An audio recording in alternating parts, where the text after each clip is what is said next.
Laurent Roland Toneyikes, bonjour. Ahmed Aripa, bonjour. Amis téléspectateurs, amis internautes, bonjour. Bienvenue. Merci. Laurent Roland Toneyikes, l'actualité du week-end aura été marquée par le Conseil national du parti Les Démocrates. C'était à Porto Novo. Beaucoup de décisions prises au détour de ce Conseil national et on a également pu voir, sinon noter la présence de la quasi-totalité des formations politiques. Oui, je crois qu'il n'y a pas d'enjeu électoral. S'il y a un enjeu, c'est en 2026. Et donc, c'est normal que vous voyez toutes les formations politiques présentes à ce Conseil national. Qu'il s'agisse de celle de l'opposition. Voilà. Et donc, celle de la mouvance. déjà, quand même, il faut se réjouir de ce que, oui, toutes les formations soient présentes, pratiquement soient présentes là, à l'exception de notre ami de Zobo, ou Zobo, qui ne s'est pas fait manifester. Mais écoutez, je crois que c'est une bonne chose. Quand on suit un peu les différents discours au cours de ce Conseil national, on a des regains d'espoir. On se dit, mais oui, écoutez, l'avenir semble prometteur face à un certain nombre de situations que nous avons connues par le passé. Donc, espérons que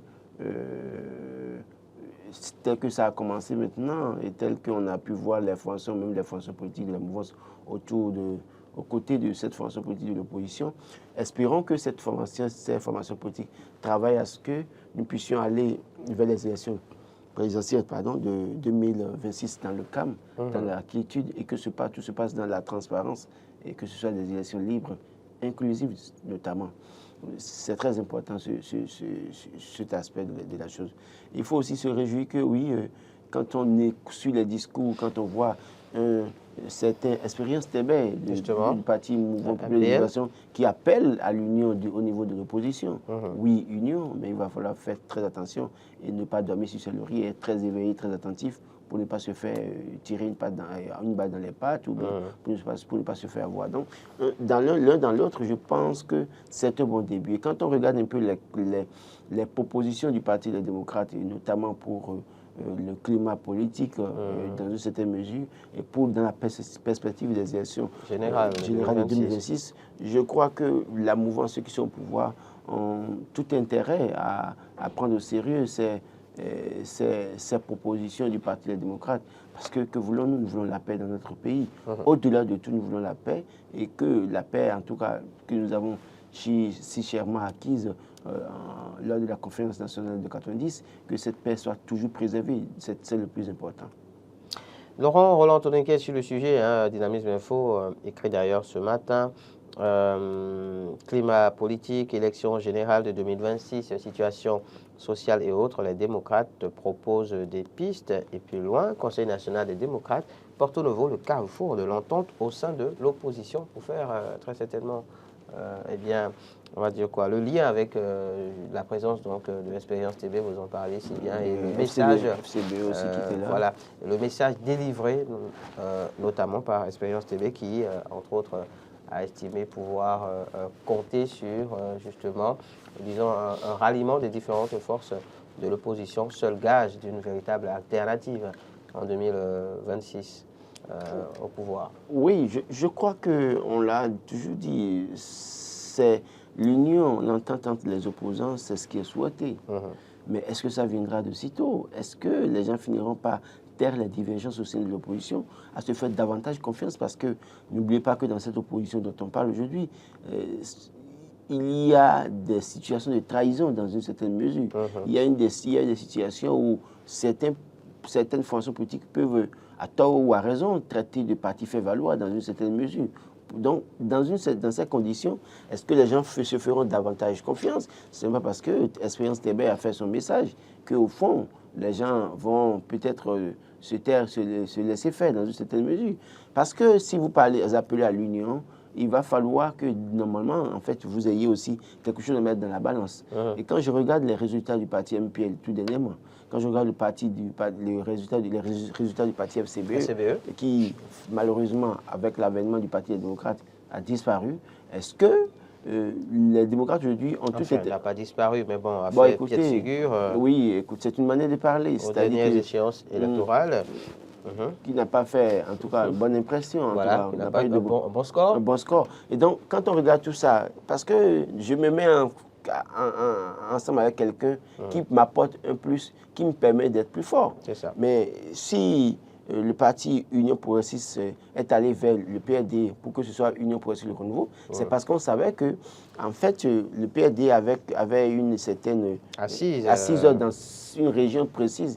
Et il fallait, pour conquérir cette région, aller vers l'Union Progressiste Le Renouveau. Mais quand je prends le parti FCB aujourd'hui, quand je prends le parti MPLD aujourd'hui, qu'ont-ils apporté en réalité au parti les démocrates aujourd'hui, qui pouvaient motiver les démocrates à accepter une certaine fusion. Voilà, parce que l'un ou l'autre, quand je parle de trahison, il y a des situations de trahison dans l'un ou l'autre des camps, dans une certaine mesure. Et donc, quand les gens se souviendront de ça, à un moment donné, ils se diront, mais écoutez, d'abord, ils n'ont pas un résultat, ils ne nous apportent pas un plus dans une certaine mesure. Et donc, si on s'associe à eux, est-ce qu'il n'y aura pas un bis repetita de ce qui s'était passé? Donc, il y a un certain nombre de choses. Il y a aussi que, si nous nous mettons ensemble, qu'est-ce qu'ils veulent exiger dans la balance? Parce que tout ça compte. Imaginez, les démocrates ont démontré que sur toute l'étendue du territoire national, ils étaient présents. Et on a pu voir les résultats. Même si les résultats à des endroits donnés n'ont pas, en tout cas, les résultats définitifs ne reflétaient pas pour autant ce qu'on a pu avoir dès les premières heures au soir du 8 janvier 2023, c'est que, dans une certaine mesure, les gens se disent, mais où est-ce que vous avez votre assise, par exemple? Vous nous apportez quoi? D'accord? Et si vous venez, est-ce que vous n'allez pas venir vous imposer, attendez, participer à tous nos travaux, nos discussions, et puis après nous imposer qu'il faut positionner telle personne dans telle région, autrement vous ne serez pas prêt à travailler avec nous, et par conséquent, vous pourrez aller faire fuiter ce que nous sommes dit ensemble. On a pu voir l'exemple avec le parti FCBE, avec un certain René Agossa, qui a voulu prêcher, en tout cas moissonner quelque part où il n'a pas semé, en voulant être tête de liste dans la 6e circonscription électorale pour les législatives. Donc, il y a tout ça qu'il faut mettre dans la balance avant de pouvoir penser à une fusion au sein des partis politiques de l'opposition. Autrement, ça va être suicidaire pour toutes les formations politiques, notamment pour ceux qui, au moins, ont eu une certaine avancée par rapport aux autres. Alors, au détour, il faut le dire, Laurent Roland-Tononiquez, de ce Conseil national du Parti des démocrates, 5 grandes résolutions ont donc été prises. Il s'agit entre autres du sujet de la libération des prisonniers politiques ou dits politiques. Et des exilés. Il s'agit également de rendre inclusives les élections législatives de les élections générales de 2026. Donc, en associant l'opposition à la composition notamment des instances, donc sinon des structures chargées de l'organisation des différentes élections. On va parler donc de la Sénat, par exemple. Le Parti des démocrates en a fait cas, Laurent Roland-Tononiquez. Il a été également fait mention de ce dialogue national réclamé depuis un bon moment par l'opposition. Je crois que dans une certaine mesure, le dialogue national est très important en l'état. Ce n'est pas ce qu'on a pu voir en 2019 ou 2020, le dialogue politique. En fait, ce n'est pas ce qu'on a pu voir. Il faut un dialogue national qui rassemble toutes les sensibilités politiques du pays pour que les gens se parlent, se disent les vérités et que nous puissions taire les divergences. Et je crois qu'au-delà de ça aussi, quand vous évoquez la question de la composition des instances qui devront organiser les élections, de l'organisation des élections. Je crois qu'en l'état, l'actuel conseil électoral, voilà, ils en ont pour 5 ans. Et donc, je crois que c'est eux qui doivent encore organiser les élections générales de 2026. En l'état, il faut travailler à ce que... Moi, je pense sincèrement que les démocrates feraient mieux de trouver des moyens pour contourner cette situation. Parce qu'en l'état, ce n'est plus possible. Il y a au moins le parti FCB qui est représenté. Espérons que le représentant de l'opposition, le parti FCB qui est là-bas, joue convenablement son rôle. Qu'il y ait fusion entre l'opposition ou pas, mais que cette personne, en réalité, qui représente le parti FCB, joue le rôle pour l'intérêt général des opposants dans une certaine mesure. Autrement, il n'y a pas possibilité de modifier les choses. Écoutez, qu'il le veuille ou pas, c'est la même Cour constitutionnelle qui va programmer les résultats présidentiels de 2026. D'accord? C'est la même Cour, le même Conseil électoral qui va programmer les résultats. La meilleure option, c'est d'aller, pour ces partis d'opposition, c'est d'aller sur le terrain, de réussir à convaincre la population. Moi, je le dis, convaincre la population ne veut pas dire aller insulter Talon ou aller dire que Talon est mauvais, Talon n'a rien fait de bon. Parce que c'est aussi là le piège pour les opposants. Si la personne dans sa rue, il n'y avait pas de voie d'accès et sa maison était tout désormais, et que désormais c'est le l'asphaltage a pris par là, et que la boutique qu'il louait à 15 000 francs, aujourd'hui il peut louer la boutique à 25 000, 30 000 francs, et que vous allez lui dire que Patrice Talon est mauvais, il ne va pas vous écouter. C'est clair. Il vaut mieux lui dire oui, ce que Patrice Talon a fait, c'est bon, mais peut-être quel est le coût, ou bien peut-être quelles sont les conséquences de ce qu'il a fait, s'il y a des côtés négatifs à soulever, plutôt que de dire de tout peindre en noir dans cette mesure.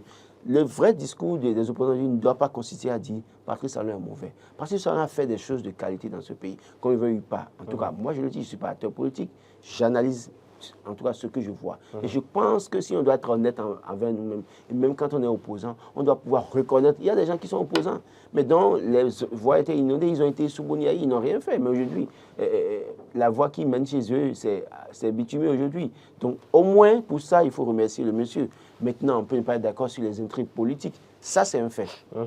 Alors, pour ce qui est des 5 résolutions, il faut ajouter rapidement qu'il était également question donc d'une résolution par rapport au terrorisme et à l'extrémisme violent. Puis, la situation, Laurent Roland Tonekes, des producteurs dans la lutte contre la destruction de l'économie agricole.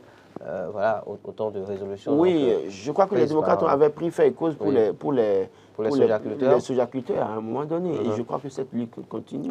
Je crois que pour les dernières informations qu'on a eues concernant les sojaculteurs, ce n'est pas bien.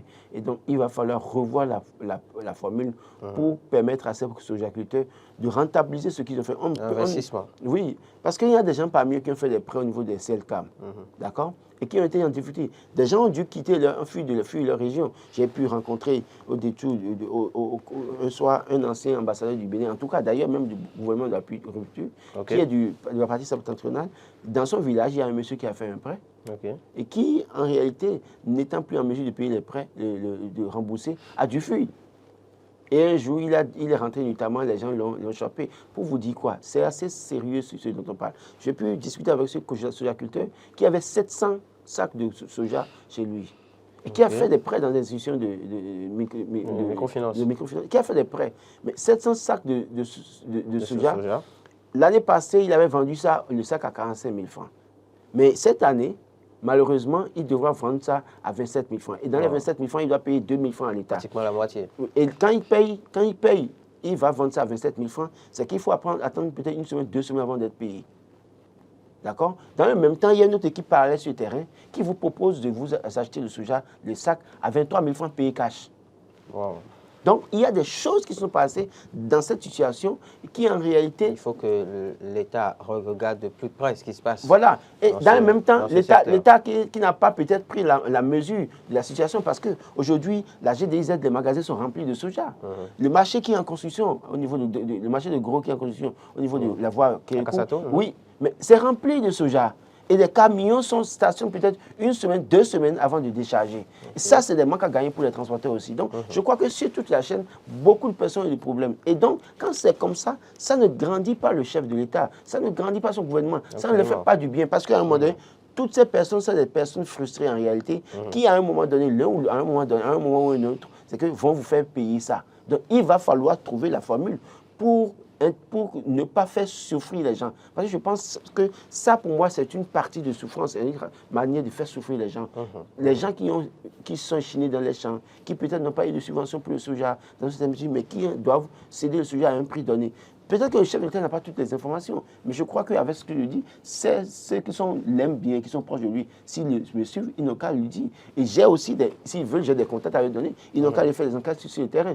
Comment comprendre que dans le même temps qu'on dit 27 000, qu'on va payer peut-être 1 semaine ou 2 semaines après, et qu'en même temps, il y a une équipe qui parle 23 000 cash. Donc, à un moment donné, quand vous avez besoin d'argent pour payer rapidement ceux à qui... Vous cédez peut-être. Vous cédez parfois, et ça vous appauvrit.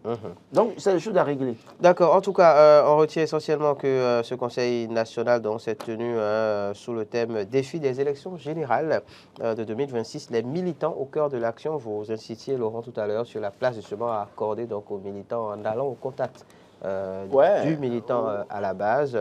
Alors, on retient aussi que le parti sera donc en congrès en octobre prochain à Parakou. Laurent Roland, Tony Nikes. Il y a un danger qui guette les partis des démocrates. Oui. Il y a eu un sursaut populaire à un moment donné, comme on a pu avoir le sursaut, le sursaut populaire en 2016 en faveur de Patrice Talon. En 2023, il y a eu un sursaut populaire, et j'insiste là-dessus, parce que les démocrates véritablement n'ont pas fait campagne dans certaines régions, mais ont eu des élus. Quand je prends la 6e circonscription électorale, par exemple, ceux qui ont pu faire fabriquer, les candidats ont pu fabriquer, des gens qu'on ne connaissait même pas, avec une affiche à Carrefour Pota, avec la photo de Bouniaï, la dame là, et tout ça là. Ça, c'est pas ça la campagne. Ils n'ont qu'à redescendre dans les hameaux. Allez parler aux gens. S'ils pensent qu'en 2026, tel qu'ils ont eu la chance d'avoir 28 députés, ça va se passer comme ça. Ils vont rester à Cotonou faire des conférences de presse. Ça ne résout pas le problème. Je crois qu'au cours de leur congrès, ils doivent pouvoir prendre les meilleures décisions et dire que nous allons au contact des populations pour parler avec les populations, échanger avec les populations. C'est très important. Je pense que les résultats de 2023 ne devaient pas les tromper. Ils doivent pouvoir se rendre compte que c'est le sursaut populaire à un moment donné qui les accompagne. Parce que là où les gens mettaient à beaucoup de moyens au niveau des informations politiques, eux, ils n'ont pas sorti beaucoup de moyens. Et on sait bien dans quelles difficultés ils sont allés aux élections et dans quelle situation ils sont retrouvés. Ceci peut justifier cela. Voilà. Toujours est-il donc Laurent Roland, Tony Nikes, enfin, en organisant déjà un conseil national à Porto-Novo, puis en projetant organiser son congrès à Parakou, d'une manière ou d'une autre, c'est une manière pour le parti d'asseoir son ancrage sur l'échiquier national. Ils ont intérêt à asseoir à multiplier ce genre d'activité. Oui, c'est très important. C'est très important de le faire et ça va beaucoup les aider. L'autre fait d'actualité par rapport au congrès, donc sinon au Conseil national du Parti Les Démocrates, j'allais parler surtout du grand absent, puisqu'on a vu donc la plupart des partis politiques représentés. Pourtant, M. Candide Azanaï n'y était pas. Le quotidien du Dynamisme Info en parle d'ailleurs ce matin. Absent au Conseil national de l'ULD, Azanaï s'isole pour disparaître. C'est une exclamation. Bon, est-ce qu'il veut disparaître? Le philosophe. Oui, je vous ai dit qu'il est en train de peut-être qu'il revisite ses documents. Oui, non seulement ça, peut-être qu'il est en train de reprendre, d'aller se faire former philosophiquement parlant, pour nous sortir de nouveaux concepts, parce qu'on sait que c'est l'homme des concepts, et qui voit malheureusement le mal partout, parce que à l'image d'un certain d'autres opposants que je vois hors du Bénin, qui voient que et la mouvance et l'opposition, personne parmi eux ne fait rien de bon dans le pays, et qu'avoir le mal partout, finalement, je me demande où est-ce qu'il se situe, enfin. Je crois que c'est très important que nous puissions voir la position de... C'est vrai qu'il a tiré tout le temps sur la mouvance et sur l'opposition. Et donc, quand il tire tout ça, et qu'après... Il tire dans tous les sens, finalement. Alors, du coup, cette absence, est-ce qu'elle vous surprend? Ça ne me surprend pas parce que le monsieur estime que le Parti démocrate n'est pas véritablement un parti d'opposition. Donc c'est normal qu'on ne le voit pas là. Maintenant, on attend de voir peut-être sa prochaine sortie. Que dira-t-il du Conseil national et que dira-t-il du prochain congrès, pour les élections? Mais je pense que dans une certaine mesure, on n'a pas de leçon à lui donner. Il est libre de ses... En tout cas, de son point de vue, il est libre de faire ce qu'il veut. Pourvu que ça n'empiète pas sur la liberté des uns des autres. Le plus important, c'est quelqu'un qui est dans ce concept, il n'a jamais appelé à la violence. C'est vrai que Soubo Niaï, il avait eu le courage d'appeler à la violence, il a fait ce qu'il pouvait faire. Mais Soubo Niaï et sous Patrice Talon, je crois que il parle, mais il connaît ses limites. En tout cas, Souris connaît Carrefour de chat. D'accord, il faut revenir, c'est très important, sur cette présence donc, remarquable des partis de la mouvance. On aurait pu penser que le BR ou le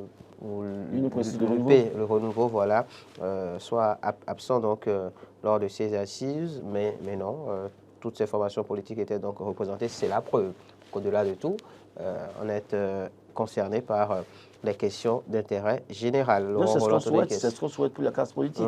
Même si c'est rassurant d'une certaine manière. Bon, rassurant, est-ce que je vais utiliser ce thème? Je crois qu'au-delà de tout, leur présence, c'est que même si vous n'êtes pas d'accord au Parlement, que vous vous chamaillez, c'est un conseil national et donc vous allez là. Et vous aussi, c'est peut-être parfois l'occasion pour ces Français de faire aussi des messages, passer des messages pour dire ce qu'ils souhaitent dans la collaboration entre opposition et mouvance. On a pu voir ce que Tébé allait faire, donc ce n'est pas aussi un crime. Maintenant, en quoi est-ce que ça rassure? Ça ne rassure pas, c'est une présence et puis ça s'arrête là. D'accord. Le matinal à présent, sur un tout autre sujet. Maître Robert Dossou sur l'actualité nationale et la gouvernance talent, il y a des éléments de satisfaction. Ça faisait un petit moment qu'on n'avait plus entendu l'ancien bâtonnier président de la Cour constitutionnelle. Quand vous êtes un intellectuel et que vous voulez être objectif, il faut reconnaître les qualités de Patrice Talon. D'accord? Si vous voulez être objectif, il faut reconnaître les qualités de Patrice Talon à bien des égards. Je l'ai dit tout à l'heure, il y a des intrigues politiques. Et sur la question des intrigues politiques, on peut ne pas être d'accord avec Patrice Talon. Moi y compris, je ne suis pas d'accord avec Patrice Talon sur la question des intrigues politiques. Mais sur la question d'un certain nombre de faits, je crois que je ne suis pas d'accord avec Patrice Talon. Et en cela, je serais fier de le présenter comme mon président, en tout cas, hors du pays, sur des questions essentielles. Mais quand viennent les questions de liberté fondamentale, de privation, je pourrais dire oui, ce que je pense sur la question. Et ça, je ne le cache à personne. Donc, je crois que quand Robert Dossou disait, parce qu'il ne faut pas que les gens aillent travestir ce que dit Robert Dossou. C'est de reconnaître, c'est de l'honnêteté intellectuelle que de reconnaître les mérites de quelqu'un. Et je crois que ce que fait Robert Dossou, ce n'est pas donner à tous les leaders intellectuels du Bénin. Il n'y en a pas mieux qui voient très bien ce que fait le monsieur de bien, mais qui vont passer à côté parce qu'ils veulent toujours voir le mal en ce monsieur. J'estime fondamentalement que oui, il a parlé et en même temps il a reconnu, il a demandé qu'on accorde la grâce présidentielle. Bien sûr, il a demandé donc, la grâce. Cela suppose quoi? Reconnaître les mérites du monsieur ne veut pas dire qu'on ne peut plus faire ses doléances, souhaiter, en tout cas, adresser des vœux par rapport vis-à-vis de ce monsieur. Je pense sur la question que, oui, Patrice Talon a une intelligence peut-être, je l'ai toujours dit, il a une avance par rapport aux acteurs politiques de l'opposition qui pensent que Patrice Talon pourrait être comme un certain Boniaï, comme peut-être le général Mathieu Kékou aussi, mais n'est pas aussi pour autant comme Boniaï, parce que Boniaï, ils l'ont manipulé dans tous les sens, ils l'ont traîné dans tous les sens, ils ont fait de lui ce qu'il veut, parce que lui, peut-être, à un moment donné, n'avait peut-être pas mesuré l'enjeu dans une certaine mesure, même s'il était fier d'être président, c'est que les gens ont réussi à le manipuler dans tous les sens. Mais celui-ci, il n'arrive pas à le manipuler. Bien au contraire, si tu ne sais pas faire, c'est lui qui te manipule. Et tu n'arrives pas à voir ce qu'il veut. Maître Robert Dossou, d'ailleurs, qui a dit très clairement qu'il estimait que le président Patrice Talon avait une intelligence au-delà de la norme, en tout cas, ce qui permet peut-être que oui, qu'il ne se fasse pas manipuler forcément. Oui, justement, non. Il faut juste voir les actes posés par le monsieur et son gouvernement. En fait, il y a des actes qui sont déjà posés, qui ont déjà réglé les problèmes pour 2026. Pendant que l'opposition peut-être en train d'organiser... Encore de réfléchir encore. Pendant que l'opposition est en train d'organiser Conseil national à Porte-Nouveau et prévoit organiser Congrès national après, c'est-à-dire que lui, il a peut-être réglé les problèmes que ceux-là pourront poser au cours de leur congrès national. Donc, c'est pour dire quoi? Les gens doivent pouvoir se réveiller très vite pour dire, nous avons en face de nous un monsieur assez redoutable en politique. Et donc, quand il est comme ça, trouver les moyens, les failles pour l'affaiblir dans une certaine mesure, plutôt que de rester dans les discours. Les discours ne feront rien à Patrice Talon en réalité. Je ne dis pas, quand je dis discours, pas de discours, je ne veux pas dire d'aller poser des actes de vandalisme. Je dis en réalité, c'est de trouver des stratégies politiques, de le contourner, plutôt de rester là à parler. Parce que vous serez en train de parler, lui, chaque jour que Dieu fait, il se lève, il trouve une autre formule, il vous contourne, il vous devance, il vous attend au carrefour. Vous venez, et quand vous êtes là, il est en train de régler, parler avec vous là. Il a déjà quitté là, il a déjà aller très loin. Donc, on a pu voir toutes les fois qu'il y a eu l'élection dans ce pays de 2019 à 2023, comment est-ce que chaque fois, il y avait toujours un mécanisme pour les contourner. Et donc, c'est à ça qu'il doit réfléchir actuellement. Maître Robert Dossou, qui est au détour de cette émission, donc sur une radio sœur de La Place, n'a pas manqué, Laurent Roland Toninquès, de dire aussi que, selon lui, il y avait beaucoup de plans posés et qui, justement, plombaient un peu le climat politique et pas que au Bénin, parlant notamment du cas des prisonniers dits politiques, des exilés. Il a d'ailleurs demandé la clémence du chef de l'État pour que Rekia Madougou et Joël Aïvo soient graciés. Il a aussi estimé, par exemple, qu'on a l'impression que le chef de l'État, à un moment donné, demande aux Béninois de se taire, d'aller se ranger et de le laisser travailler, de le laisser développer le pays, limite contre leur gré. Oui, c'est un peu comme la dictature du développement. Merci de sortir Ce thème est sorti, sous le régime défunt. Défunt. Oui, de Et donc, Yaïboli. non, s'il ne me l'a pas dit clairement, non, il n'a pas dit clairement, mais bon, mais il a bien dit vous allez taisez-vous, quoi, c'est-à-dire, vous allez en souffrir, vous ne pourrez rien faire. Vous ne pourrez rien faire. Taisez-vous et laissez-moi diriger. Oui, voilà. c'est pour ça que je dis, sur des questions essentielles, on peut ne pas être d'accord avec Patrice Talon. Moi, je ne suis pas d'accord. Moi, y compris, je ne suis pas d'accord avec lui sur ce qu'on nous fait. Je ne suis pas acteur politique, mais je fais l'analyse de la situation. Il me dit, on aurait pu accorder, contourner certaines situations dans certaines mesures. Et pour dire, voilà, il faut régler les problèmes autrement, il faut faire ci, il faut faire ça. Plutôt que de contraindre les gens au silence dans certaines mesures. Parce que c'est quand les gens prennent la parole que vous prenez de la gueule, vous comprenez qu'il y a mal donné à tel niveau, à tel endroit. Et là, ça vous permet de vous corriger, de vous améliorer en réalité. Quand on prend, par exemple, la dernière décision qui interdit les carassements au niveau des examens nationaux, je pense qu'au niveau des départements, je pense que c'est une erreur. D'abord, on parle d'ailleurs ce matin. Hein. Voilà, d'abord, on parle, je pense que c'est une erreur. Parce que ça veut cacher, on prend une décision. Moi, j'estime que cette décision, par exemple, est prise pour cacher les insuffisances du gouvernement dans bien des domaines, notamment conditions d'apprentissage d'études de nos enfants. Dans certains départements. Dans certains départements, il y a des endroits où il faut plus de motivation pour le personnel enseignant. Il faut beaucoup plus de matériel pour les personnels enseignants. On ne règle pas ce problème et que les résultats ne sont pas à la hauteur, en tout cas. Et donc, dans une certaine mesure, on ne veut pas régler. Si on ne veut pas régler ce problème, il faut prendre une décision à Cotonou pour dire qu'on interdit les classements, par exemple. Quand je prends le cas, par exemple, je parlais des producteurs tout à l'heure, par exemple, sur la question de soja. Cette année, par exemple, actuellement, pour cette campagne qui a commencé, les gens ont des problèmes pour avoir de l'engrais. D'accord? Les producteurs, en majorité dans la partie septentrionale, se plaignent. D'accord? Et là, personne pour avoir le courage de parler parce qu'on estime que si je parle maintenant, je vais subir des représailles. Et ça, c'est des choses à régler. C'est des questions essentielles qui engagent la vie des Béninois sur lesquelles il faut se prononcer. Donc, oui, à un moment donné, on a comme l'impression que, oui, le gouvernement nous dit, écoutez, vous n'avez pas droit à la parole, taisez-vous, laissez-moi travailler. Moi, je fais ce que je dois faire et je continue mon chemin. Mais pourtant, en faisant ce que vous faites là, vous le faites pour des Béninois. Et c'est les Béninois qui vous ont sollicité et qui vous ont mis là. Donc, il va falloir parfois tenir compte des dénonciations des Béninois, tenir compte des recommandations des Béninois, tenir compte des souhaits des Béninois, tenir compte des plaintes des Béninois pour améliorer sa gouvernance. Donc, c'est très important cet aspect-là. Et ça, ce n'est pas que Patrice Talon, c'est son entourage aussi, dans une certaine mesure. Parce qu'il y a des gens qui font des choses sur le terrain, des directeurs de sociétés d'État qui font des choses, mais qui le mettent sur le dos de Patrice Talon pour dire « Ah non, avec Patrice Talon, on ne fait pas ça. » Et pourtant, il suffit seulement de régler un simple problème. Vous voyez? Donc, je pense que, dans une certaine mesure, le mieux, c'est de revoir le mode de gouvernance dans une certaine mesure, dans bien des domaines. En termes d'infrastructure, de développement, je crois qu'il y a une dynamique qui a commencé. Où il y a du mieux, on peut s'en réjouir. Mais la manière de le faire, je pense qu'il faut intégrer l'homme au cœur de ce que nous faisons. C'est vrai qu'on parlera, du hautement social. Oui, on parlera du hautement social, oui, qui fait son chemin. Il y a le microcrédit, il y a les personnes vivant avec un handicap. Le reversement des AME. On a tout le temps décrié, dénoncé ça. On y est enfin. Enfin, maintenant, on y est. Donc, tout ça, on peut s'en réjouir. Mais il y a d'autres questions essentielles sur la vie des Béninois. Il faut vraiment se pencher à ça. Écouter ce que disent les Béninois, plutôt que de dire, moi j'ai mon carnaval, j'ai ma feuille de route, je suis ça exclusivement. C'est mal à dérouler. En parlant justement d'autres préoccupations des Béninois qui ont besoin d'être écoutés, Laurent Roland Todoniquet, sur un tout autre sujet avec Info Matin, plus de 8000 dossiers devant la Cour spéciale des affaires foncières.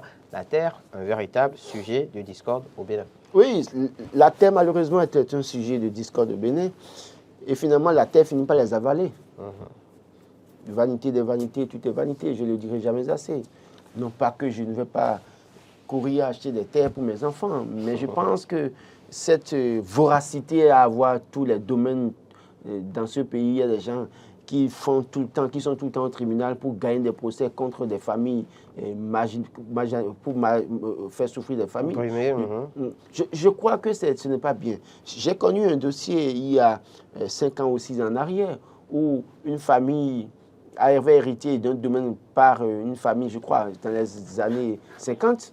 Et donc, c'est les arrière-parents de l'autre famille qui ont donné le domaine aux autres parce qu'ils sont venus s'installer là. Et puis, c'est pratiquement 60 ans après que les enfants, les arrière-petits-enfants de ceux qui avaient donné le territoire, le domaine, viennent dire que non, que c'était une location, c'était juste une location, c'était juste une location et que par conséquent, ils doivent pouvoir dégager du domaine. Et c'était l'affaire à l'époque, c'était 150 hectares. Wow. J'ai regardé un peu la situation, j'ai vu un peu. J'ai vu combien de fois les gens, au nom de la terre, peuvent être capables de poser des actes pour mettre, en tout cas sans abri, des gens sans abri, de toute une famille sans abri. Et d'ailleurs, même ceux qui avaient, ceux à qui il était dit qu'on a loué le domaine, comment je dirais, ont vendu même ces domaines à beaucoup de personnes. Et donc, d'abord, la famille sera dégagée et tous ceux à qui ils ont vendu les domaines seront dégagés.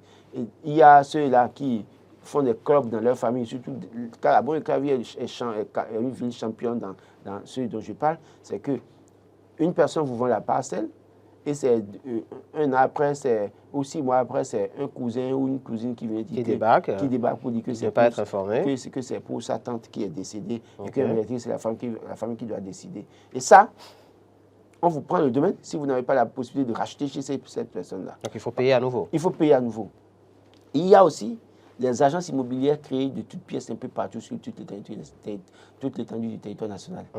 Ils vendent des domaines qui ne leur appartiennent pas. C'est-à-dire que les domaines appartiennent à des gens, ils font des contrats avec les gens pour dire « nous voulons te vendre, nous voulons t'aider à vendre le domaine ». Ils morcellent les domaines, ils vendent sans payer les propriétaires.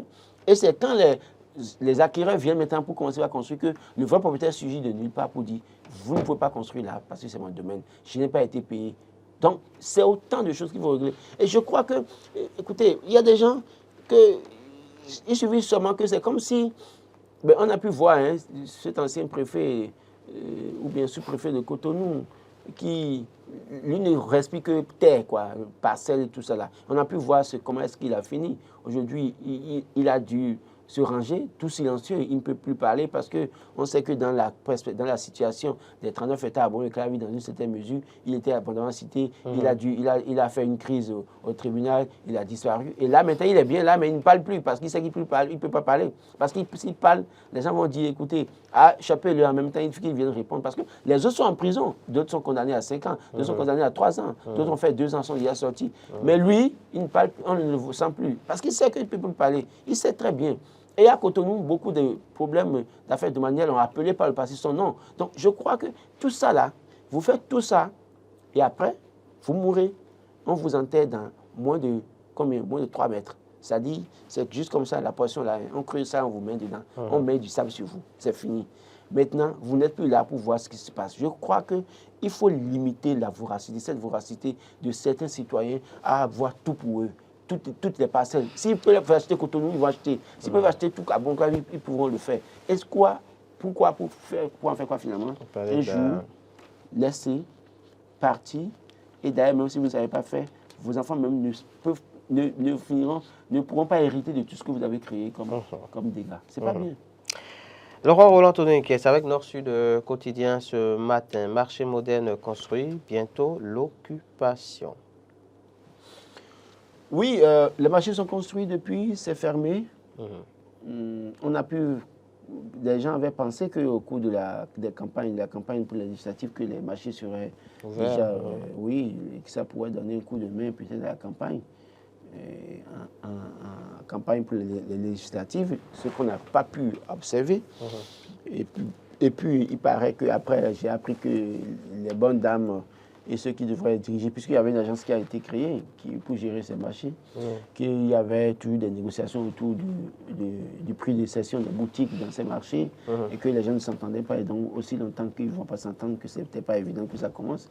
Mais aussi, on annonce que ce sera bientôt occupé et que ça va commencer. Oui, je crois que c'est une bonne chose. Bonne nouvelle parce que quand on construit un nouveau bâtiment et qu'on n'utilise pas pendant ça se gâte très vite, surtout quand il n'y a pas une présence humaine. Donc il va falloir très vite occuper. Maintenant que le gouvernement trouve le juste milieu pour que le prix de cession, en tout cas, ce que les bonnes dames doivent payer, ça ne dépasse pas leur bourse dans une certaine mesure. On est conscient que dans le monde entier, il y a des problèmes de morosité économique un peu partout. Et donc, il va falloir tenir compte de tout ça pour fixer les prix. Aujourd'hui, malheureusement, Et c'est sur ça que peut-être sur ça que je peux aussi être d'accord avec le gouvernement. Et que tout le monde vend tout et la même chose. Ce qui fait que parfois, dans nos marchés, les gens n'ont plus besoin d'aller dans le marché. La bonne dame, la dame qui est au marché paye pour sa place et paye des tasses. Donc, la bonne dame qui est dans le quartier, qui vend tout ce que les hommes vendent au marché, et qui ne paye pas des tasses, contribue en tout cas à me rendre difficile la vie à ceux qui sont dans le marché. Ils ne seront pas d'accord avec moi. Moi, je pense que je le dis, je ne suis pas Patrice Talon, mais sur des questions, je suis d'accord. Vous ne pouvez pas vendre la même chose que celles qui ont marché ne pas payer des tasses.